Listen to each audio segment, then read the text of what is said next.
होली का त्योहार आ रहा था। चारों तरफ होली की तैयारियां शुरू हो गई थीं। हर जगह तरह तरह के रंग, छोटी बड़ी पिचकारी और गुब्बारे सजे हुए थे। उसी जंगल में एक गरीब चिड़िया अपने बेटे के साथ रहती थी। मम्मा, बाजार चलो, होली की शॉपिंग करके लाते हैं। कुकू बेटे, अभी तो होली के कई दिन हैं, अभी से क्यों बाजार जाना? मम्मा, किकी, जग्गू, बुलबुला सब अपनी माँ के साथ बाजार गए हैं, तो मुझे भी जाना है। ठीक है कुकू, चलते हैं, मगर पिचकारी को संभाल के रखना, तोड़ ना देना। अगर तोड़ दिया तो दूसरी पिचकारी नहीं दिलाऊंगी। फिर मम्मा चिड़िया अपना बटवा देखती है, उसमें एक 500 का नोट था। चलो, अच्छा हुआ जो मुझे कबूतर भाई के साथ काम मिल गया था। अब इन 500 रुपए से होली की सारी शॉपिंग कर लूंगी। ऐसे माँ बेटा घर से बाहर ही निकले थे, तभी मकान मालिक कालू कौवा वहाँ पर आ जाता है। रानो चिड़िया, एक मदद चाहिए थी, मना न करना।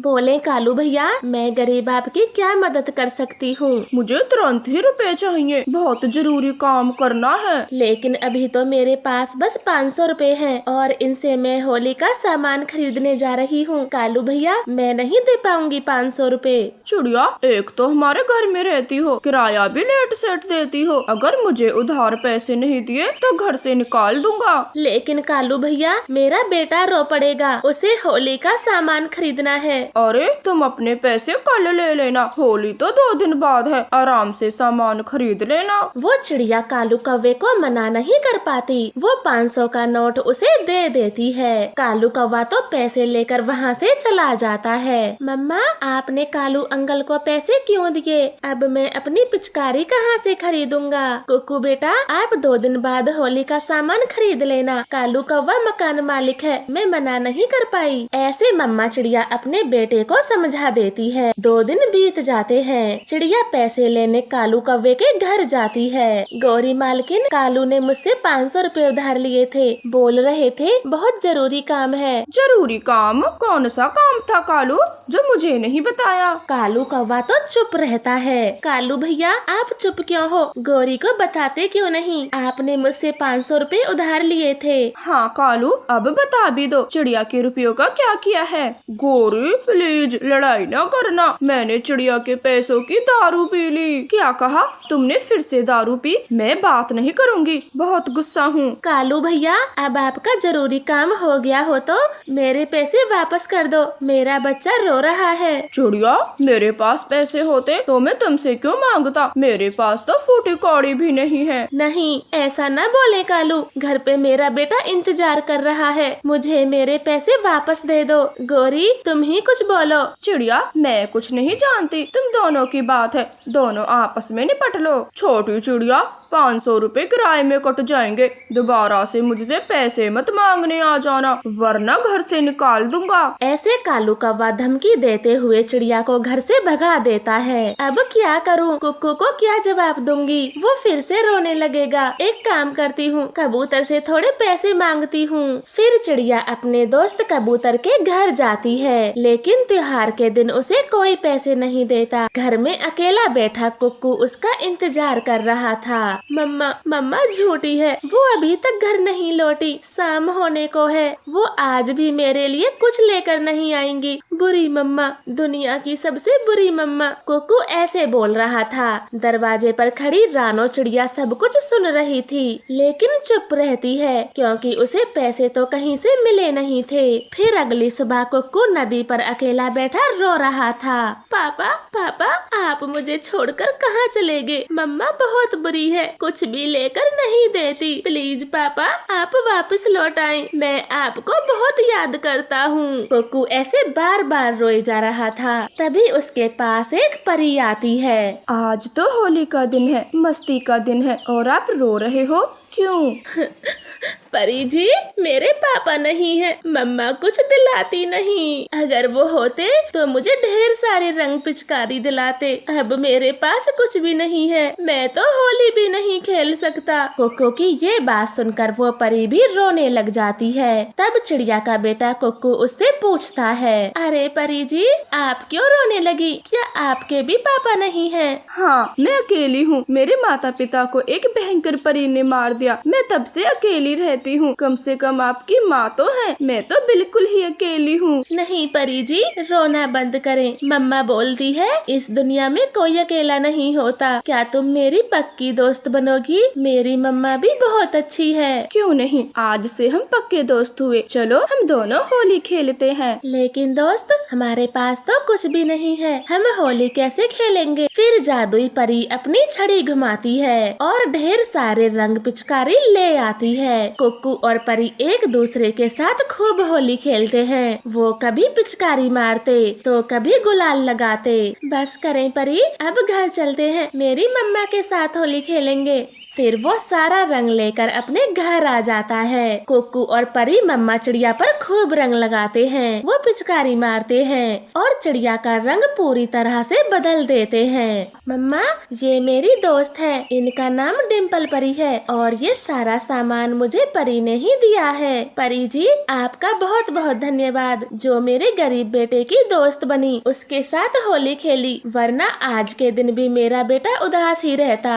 चिड़िया रानी, मुझे आपके साथ होली खेलने में बहुत मजा आया। मैं अब हर साल अपने दोस्त के साथ होली खेलने आया करूँगी। इस तरह से वो तीनों खुशी खुशी होली खेल रहे थे। तभी बाहर से उन्हें गोरी के चिल्लाने की आवाज सुनाई देती है। कालू कौवा तो गोरी को बुरी तरह से पीट रहा था। बचाओ चिड़िया, मुझे बचाओ, इस नशेड़ी गंजेड़ी पति से मुझे बचाओ, ये मुझे सुबह से मार रहा है। कालू भैया रुक जाओ, गोरी को मत मारो, आज होली है, सब पक्षी तमाशा देख रहे हैं, कुछ तो शर्म करो। कुक्कू दोस्त, ये काला कौवा अपनी पत्नी को क्यों मार रहा है? दोस्त परी, ये हर रोज ऐसा ही करता है। पहले बाहर से दारू पी कर आता है और फिर गोरी आंटी को मारता है, किसी की नहीं सुनता। परी को तो कालू कौवे पर बहुत गुस्सा आता है। वो अपने जादुई डंडे से कालू कौवे की खूब पिटाई करती है। अरे ये डंडा हवा में कैसे उड़ रहा है? बुरे पक्षी, अभी तो ये डंडा तुझे मार भी लगाएगा, बस तू देखता जा। डंडा कालू कौवे को जोर जोर से पीटना शुरू करता है। मारो इसे, खूब मारो, छोड़ना मत परी से। गोरी, अब कभी नहीं मारूंगा, मुझे इस डंडे से बचा लो, मैं शराब भी पीना बंद कर दूंगा। कालू रोता चीखता है। फिर परी कुछ देर बाद कालू को पीटना बंद कर देती है। कालू पंख जोड़कर परी से माफी मांगता है। काले कौवे, अब फिर से कभी भी अपनी पत्नी को न मारना।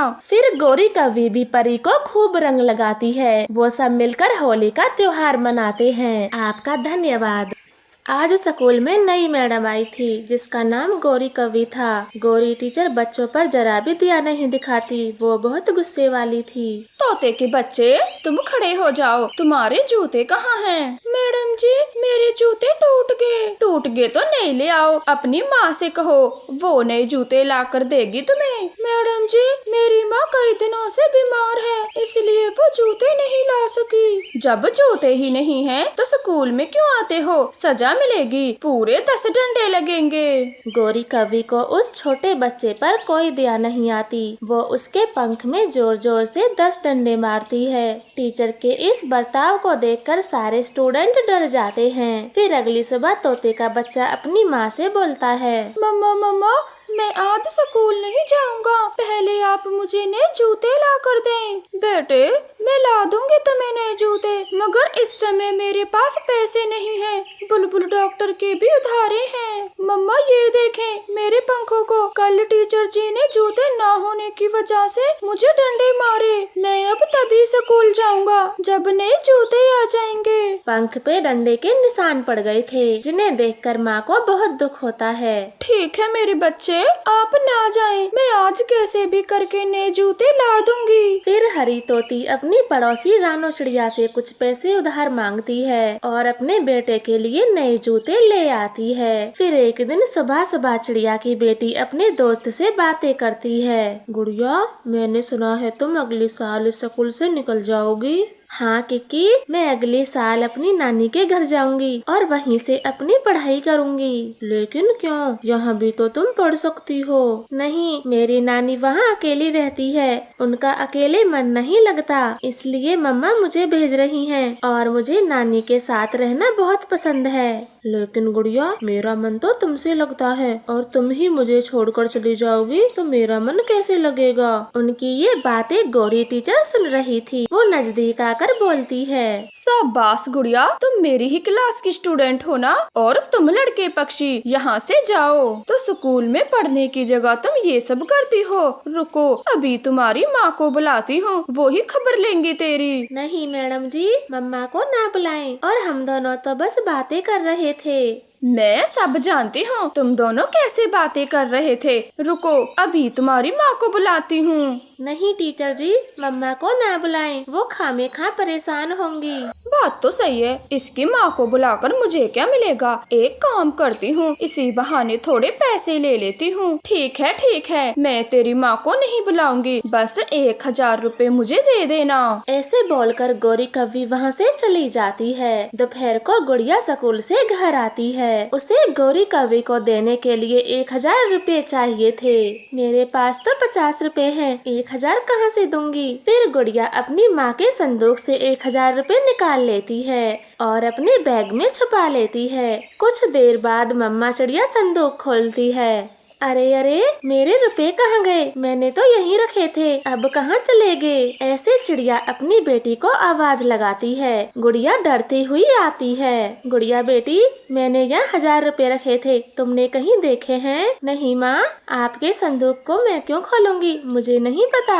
मैंने वो रुपए बिजली का बिल भरने के लिए जमा किए थे, अब पता नहीं कहाँ रखे भूल गई। गुड़िया एकदम चुप रहती और अगले दिन वो 1000 रुपए गौरी टीचर को दे देती है। रुपए पाकर गौरी को और भी लालच आ जाता है। पूरी क्लास में 30 बच्चे हैं, अगर सबसे 1,000 रुपए लूंगी तो पूरे 30,000 रुपए होंगे। फिर मैं आराम से अपने लिए आईफोन खरीद पाऊंगी। लालची गौरी मन ही मन कोई तरकीब सोचती है और फिर बच्चों से बोलती है, बच्चों, मैं आप सबको बस में बिठाकर ऊंचे ऊंचे पहाड़ों की सैर कराऊंगी, इसलिए सबको कल 1,000 रुपए लेकर आने हैं। मैं तो मम्मा से 1000 रुपए नहीं मांगूंगी, माँ पहले ही परेशान है। मैं गौरी मैम से मना कर देती हूँ, मुझे नहीं घूमने जाना।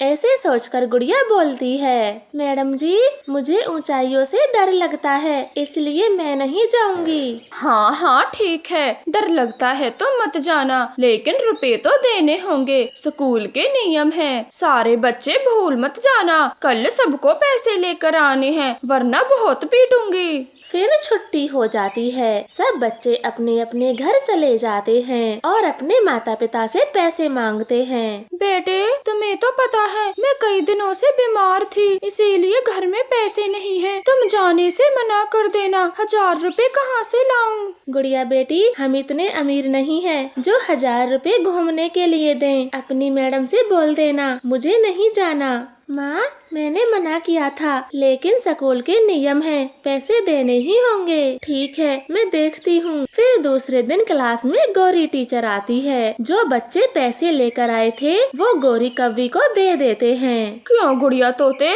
तुम दोनों पैसे नहीं लाए?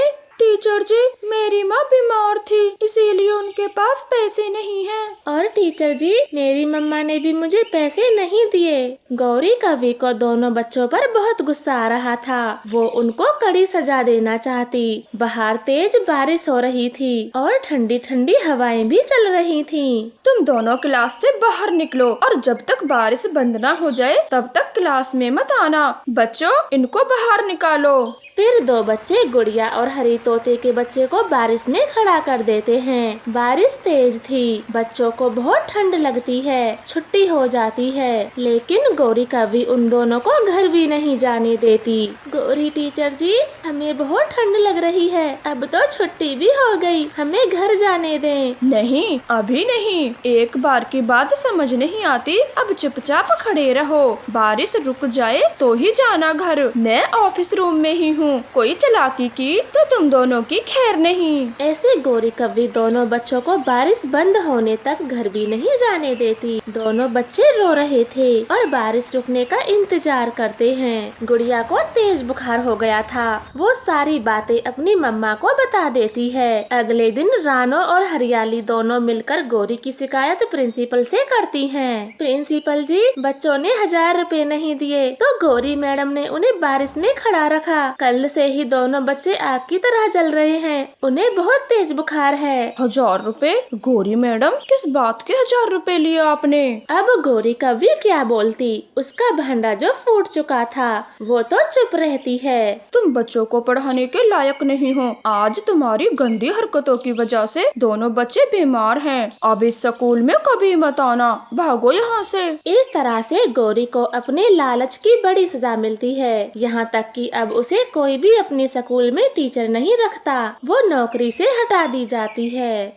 अभी कुछ देर पहले कालू गौरी के बेटे जग्गू कौवे की मौत हो गई थी। वो दोनों उसको फूलों में सजाकर नदी में बहाने आए थे। मेरा जग्गू, अभी तो वो मासूम बच्चा था, पूरी दुनिया भी नहीं देखी उसने।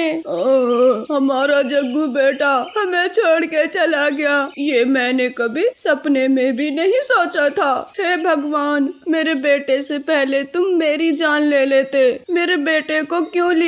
ऐसे रोते रोते जग्गू के माता पिता उसे पानी के तेज बहाव में बहा देते हैं। उन दोनों के लिए ये सबसे मुश्किल घड़ी थी। हाय, मेरे बेटे की जगह मैं मर जाती, अब मैं कैसे जीऊंगी? मुझे अपना बेटा जग्गू चाहिए, उसके बिना जीना भी क्या जीना। सही कहा, किसके लिए कमाएंगे हम दोनों जब हमारा बेटा ही इस दुनिया से चला गया। मैं भी अपने बेटे के साथ इस नदी में अपनी जान दे दूंगा। तो मैं भी जी कर क्या करूंगी? मेरे कलेजे का टुकड़ा तो मेरा बेटा था, अब वो ही नहीं रहा तो मैं भी मर जाना चाहती हूँ। ऐसे वो दोनों पति पत्नी अपनी जान देने का निर्णय कर लेते हैं। वो दोनों अपनी आंखें बंद कर पानी में गिरने ही वाले थे, तभी उन्हें चिड़िया आकर रोक लेती है। चिड़िया, तुम आ गई और हमें क्यों पकड़ा? हमें छोड़ दो, हम जीना नहीं चाहते। हमारा बेटा इस नदी में है, हम उसके पास जाना चाहते हैं। गौरी कालू, संभालो अपने आप को। मुझे मिट्ठू ने सब बताया कैसे जग्गू की मौत हो गई, मगर मर जाने से आपको जग्गू बेटा वापस नहीं मिलेगा। आप ऐसी गलती ना करें। नहीं चिड़िया, तुम चली जाओ यहाँ से। हम फैसला कर चुके हैं, हमें अपने बेटे के बिना नहीं जीना। इस तरह से कालू गौरी चिड़िया की बात नहीं मानते। वो तो सिर्फ और सिर्फ मर जाना चाहते थे। तभी चिड़िया जोर से चिल्लाती है, कालू गौरी रुको, जंगल के बाहर एक बाबा रहते हैं, वो जग्गू को वापस से जिंदा कर सकते हैं। आप एक बार उनके पास चले जाओ, कृपया मेरी बात सुनो। चिड़िया के मुँह से निकली ये बात कालू गौरी को सच लगती है और वो भागे भागे बाबा के पास चले जाते हैं। जंगल के बाहर एक कुटिया थी जिसमें वो बाबा रहता था। कालू गौरी रोते हुए बाबा से बोलते हैं, बाबा जी, आप जल्दी से मेरे जग्गू बेटे को जिंदा कर दें। आप बहुत महान हो, ऐसा हमें आपके बारे में बताया गया है। हाँ बाबा जी, कुछ देर पहले ही हमारे बेटे की मौत हो गई। अगर वो नहीं आया तो हम भी अपनी जान उस नदी में कूद के दे देंगे जिसमें मेरा बेटा गया है। वो बाबा दोनों की हालत देखकर थोड़ा गंभीर हो जाता है। बाबा जी, आप चुप क्यों हो? कुछ तो बोलो, हमारे जग्गू बेटे को कब जिंदा करोगे? शांत बच्चों, शांत रहो, मैं बहुत जल्द ही तुम्हारे बेटे को जिंदा कर दूंगा, मगर उससे पहले तुम्हें मेरा एक काम करना होगा। हाँ बाबा जी, क्यों नहीं, हम सब कुछ करेंगे। जल्दी बताएं, हमें क्या करना होगा? तुम दोनों को एक ऐसे घर जाना होगा जिस घर में कभी मौत न हुई हो और वहाँ से एक दाना लाना होगा, तभी मैं तुम्हारे बेटे को जिंदा कर पाऊंगा। अब जल्दी करो। ठीक है बाबा जी, हम अभी जाते हैं और दाना लेके आते हैं। फिर कालू गौरी बाबा की बात मानकर निकल पड़ते हैं। उन्हें जो भी घर दिखाई देता वो उसी घर से दाना मांगते। कबूतर, तेरे परिवार में तो किसी की मौत नहीं हुई है ना? बाबा ने हमें ऐसे घर से दाना लाने को कहा है जिसमें किसी की मौत न हुई हो। गौरी, कैसी बातें करती हो? मेरे परिवार में दो मौतें हुई हैं, एक मेरे पिता और दूसरा मेरा छोटा भाई। मेरे घर से दाना मत लो। चलो गौरी, जल्दी चलो, अब दूसरे घरों में जाते हैं। कबूतर के घर में तो दो मौत हो चुकी हैं। फिर वो दोनों दूसरे घर जाते हैं और सबसे यही बात पूछते हैं। ना ना, इस संसार में कोई ऐसा घर नहीं जिसमें किसी की मौत ना हुई हो। मेरी पत्नी मर गई, अब मैं इतने बड़े घर में अकेला रहता हूँ। बूढ़ी चील, तुम्हारे परिवार में तो कभी भी किसी की मौत नहीं हुई, तुम हमेशा से अकेली रहती हो। बेटा, किसने कहा मैं हमेशा से अकेली रहती हूँ? मेरा भरा पूरा परिवार था, मेरा पति, दो बच्चे, मगर पेड़ में आग लगने की वजह से सब मर गए। उन तीनों की मौत हो गई और मैं तभी से अकेली रह गई। वो बूढ़ी चील रोने लगती है। कालू गौरी भी उसके साथ रो पड़ते हैं और वहाँ से दूसरे घर चले जाते हैं। मेरे बेटा की नई नई शादी हुई थी और तभी मेरे बेटे की एक हादसे में जान चली गई। तभी से मेरी बहू दिन रात कड़ी मेहनत करके हमारा गुजारा कर रही है। हमारे घर से दाना मत लो। माँ जी, हमारा भी बेटा मर गया है, मैं आपके दुख को अच्छे से समझ सकती हूँ। बेटी, ये दुख सुख किसी के सगे नहीं होते, सबको दुखों का सामना करना पड़ता है। इस दुनिया में आए हैं तो जीना होगा और जब मौत आएगी तो कोई नहीं रोक सकता। उस बूढ़ी चिड़िया की बात सुनकर कालू गौरी को बहुत कुछ समझ आता है। अब उन्हें अपना दुख संसार के सभी घरों में दिख रहा था। वो फिर भी अपने बेटे की चाह में घर घर भटक रहे थे। गौरी, कालू, जब मेरे पति टुन्नू की मौत हुई, मेरा मन भी तुम दोनों की तरह था, लेकिन मैंने हिम्मत जुटाई और अपने आप को समझाया। हाँ चिड़िया बहन, अब हम नियति के खेल को समझ चुके। इस संसार में ऐसा कोई नहीं जिसकी मृत्यु ना हो। फिर वो दोनों वापस से उसी बाबा के पास चले जाते हैं और उन्हें सब बताते हैं। आ गई तुम दोनों, दाना मिला है क्या? नहीं बाबा जी, हम दोनों हर घर में गए, लेकिन ऐसा एक भी घर नहीं जिसमें किसी की मौत न हुई हो। बच्चों, यही प्रकृति का नियम है। जो भी संसार में एक बार आता है उसका जाना भी निश्चित होता है। बाबा जी, हम समझ गए। ये जान हमें उस ऊपर वाले ने दी है, इसे लेने का भी उसी का काम है। उसकी मर्जी के बिना हम मर भी नहीं सकते। हाँ बाबा जी, आपका बहुत बहुत धन्यवाद। अब हम अपनी जान नहीं देंगे बल्कि जिएंगे। कालू गौरी को बाबा की समझाई बात समझ आती है। वो समझ जाते हैं और दुखी मन से अपने घर लौट आते हैं।